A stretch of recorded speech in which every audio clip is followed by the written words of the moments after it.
Bonjour les amis, nouvelle vidéo aujourd'hui pour parler de Diodo. Comme vous le savez, Diodo est censuré de partout et il faut bien qu'il trouve bien sûr un moyen d'expression.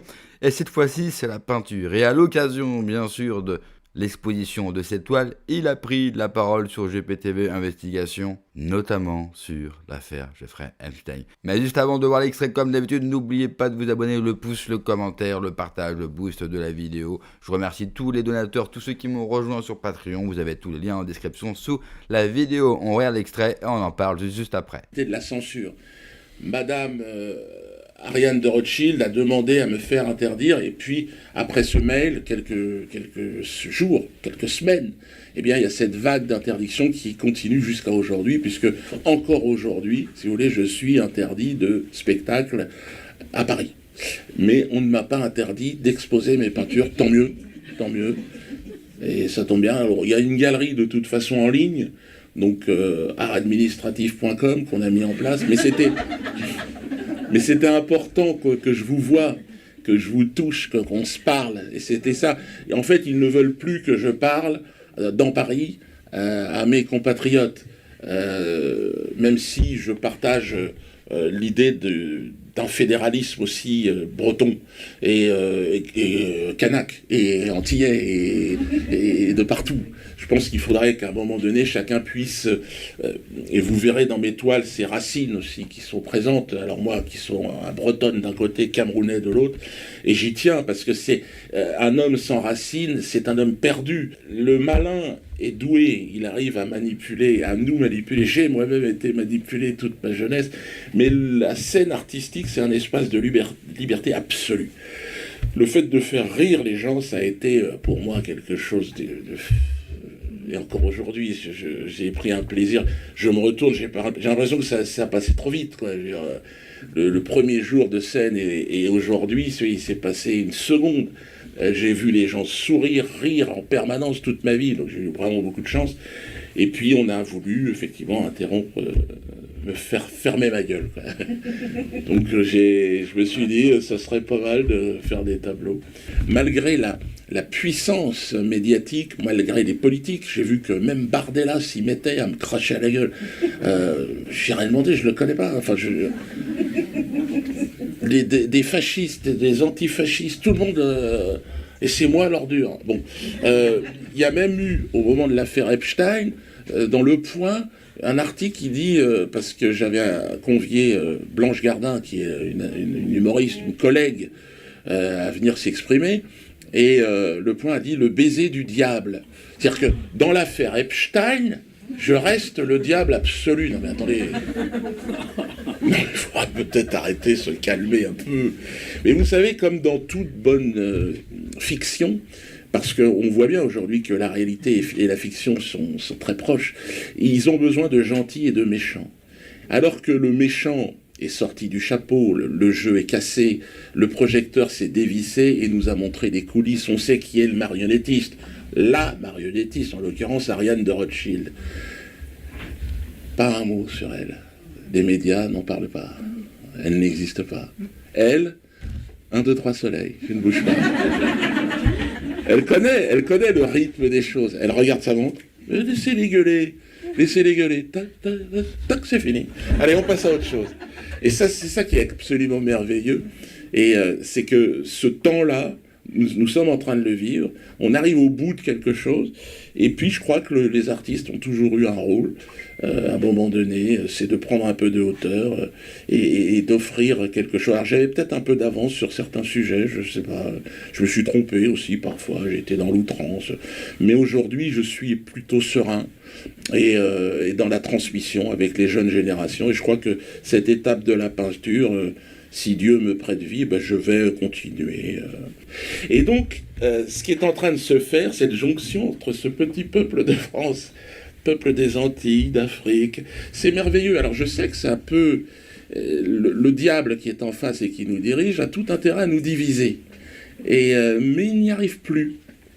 Ils ont mis tous les outils de contrôle pour faire en sorte qu'on fasse ce qu'ils ont envie, qu'ils ont envie. Mais en tout cas, il y a quelque chose de nouveau qui se passe. Et puis alors, cette affaire Epstein a mis le projecteur sur leur manipulation, sur les marionnettistes.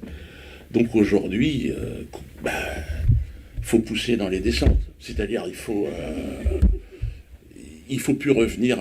On sait aujourd'hui que c'est la banque, ce sont les banques, ce sont les financiers qui décident de tout. C'est eux qui placent les politiques. C'est eux qui font en sorte qu'ils vont financer tel groupe contre tel groupe. L'art du pouvoir, c'est le contre-pouvoir. Alors, voilà l'uniforme. Hein, et évidemment le bracelet électronique qui est là. Il y a un certain Pierre Palmade qui a quand même fait un accident, qui a détruit une famille, qui a tué même un enfant, on peut dire. Hein. Lui n'a plus. L'autre est handicapé, enfin le père en tout cas, et l'autre est pareil, n'aura plus la même vie. Et lui a eu quelques mois de bracelet électronique, quelques mois de prison ferme. C'était 4-5 mois, et puis 7-8 mois de. Moi, ça fait 2 ans. 2 ans. Bracelet. 27 000 € de TVA que je n'aurais pas déclaré au fisc. Alors que j'ai déclaré que j'ai payé depuis des années. Mais bon, Valls m'avait précisé, on va mettre les services fiscaux, le judiciaire et plus encore. Bon, j'ai compris ce que c'était le plus encore. Non, l'idée c'est vraiment de me neutraliser, enfin parce qu'on est un certain nombre, on est quelques-uns, où on a un traitement absolument incroyable, quoi. C'est dédié à la grande marraine, à celle par qui tout a commencé et sans qui rien n'aurait pu se passer, Ariane. Tout à fait. Mais je suis à la fois spectateur et acteur de cette séquence. C'est-à-dire que je ne pouvais pas m'attendre à ce que ceux qui cultivent la discrétion avec une ferveur monacale, on ne l'entend jamais parler débarque tout d'un coup dans ma vie, dans mon existence. Donc Ariane de Rothschild. Alors je connaissais son mari, Benjamin, qui est mort en 2021. Elle a repris les rênes de cet empire, donc le groupe Edmond de Rothschild, et elle se fend d'un mail en 2013, un mail dans lequel, effectivement, elle s'adresse à son ami Epstein. Alors déjà, c'est un lien de proximité qui étonne tout le monde. Tout le monde se dit, mais comment ça se fait ? Elle va aller avec le groupe de Rothschild jusqu'à financer Epstein. Mais c'est un truc de fou. Ensuite, Epstein lui-même, dans les mails, se dit représentant des Rothschild. Non, mais... Et donc, elle lui demande de régler le cas Dieudonné. Je ne savais même pas qu'elle me connaissait, je n'avais aucune idée de l'importance qu'avaient mes saillies hydrolatiques dans les dîners mondains des Rothschild. Il y a une toile qui lui est dédiée. Racontez-nous. Elle est en bas, sur un mur, quand vous descendez l'escalier sur la gauche. Je n'en dis pas plus, ça devrait lui plaire. Ça s'appelle La sorcière de Rothschild. Voilà. Alors évidemment, elle n'est pas à son avantage sur le tableau. Elle sera pas contente, elle fera un deuxième mail. Mais bon, moi je transcende pour l'instant. Ce qui serait, dans une démocratie, ce qui serait convenable, bon déjà c'est ce qu'elle me dise, bon voilà, je me suis trompé avec Epstein, je me suis trompé avec Dieudonné, je vous demande pardon. Demander pardon, c'est une grâce qui vous est offerte. Bon, moi je suis chrétien. Pour moi, c'est même au centre de tout. Il semblerait que nous ne partagions pas les mêmes valeurs et qu'elles se trouvent dans ces gens rabougris, restreints, ni pardon, ni oubli. Oh. Mais où est-ce que cela va-t-il vous mener, Madame Ariane de Rothschild ? La réponse est simple, à rien. Et puis, Ariane fait partie d'une communauté qui ne connaît pas le pardon. Et puis quand vous vous considérez, élu par rapport aux autres, vous n'avez pas à vous faire pardonner. C'est aussi simple que cela. Ce qui est fou, c'est qu'ils ont beau mettre tous les moyens qu'ils ont en leur possession. Plus ils essayent de censurer cet homme, plus il connaît du succès.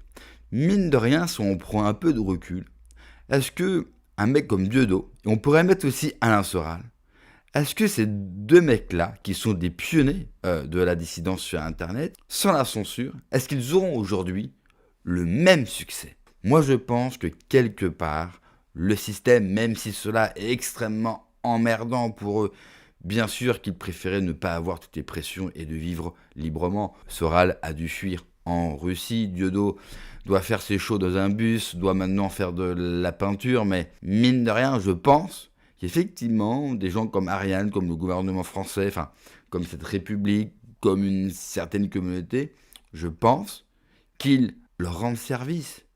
Et quelque part nous rendent service. Parce qu'avec toute cette lumière qui est mise sur eux, avec tout cet abattage médiatique, eh bien, on parle d'eux. Et en parlant d'eux, eh bien, on évoque également tous les problèmes qui viennent des gens qui veulent les faire taire. Donc, je pense qu'ils se tirent finalement une balle dans le pied. Et généralement, tous les régimes qui commencent à censurer, à mettre en prison, à vouloir contrôler, généralement, c'est le début de la fin. Parce que cela veut dire que le système, il n'a rien d'autre à nous offrir. Il a tout mis en place, il a tout tenté et il n'a plus d'idées. Il n'a plus d'idées et surtout le système a tellement abîmé l'outil formidable qu'il avait entre les mains à la base, qu'il se retrouve avec en face de lui une part de la population qui n'est pas contente. Et où va se diriger une part de cette population? Envers ces hommes-là. Et donc vont découvrir une autre réalité et d'autres vérités. Donc au final, même si cela est évidemment injuste, difficile, je pense qu'au final, on se rendra compte un jour que cela nous a rendu service. Merci d'avoir regardé la vidéo les amis. N'oubliez pas comme d'habitude de vous abonner, le pouce, le commentaire, le partage, le boost de la vidéo. Prenez soin de vous, que Dieu vous protège. Allez, ciao.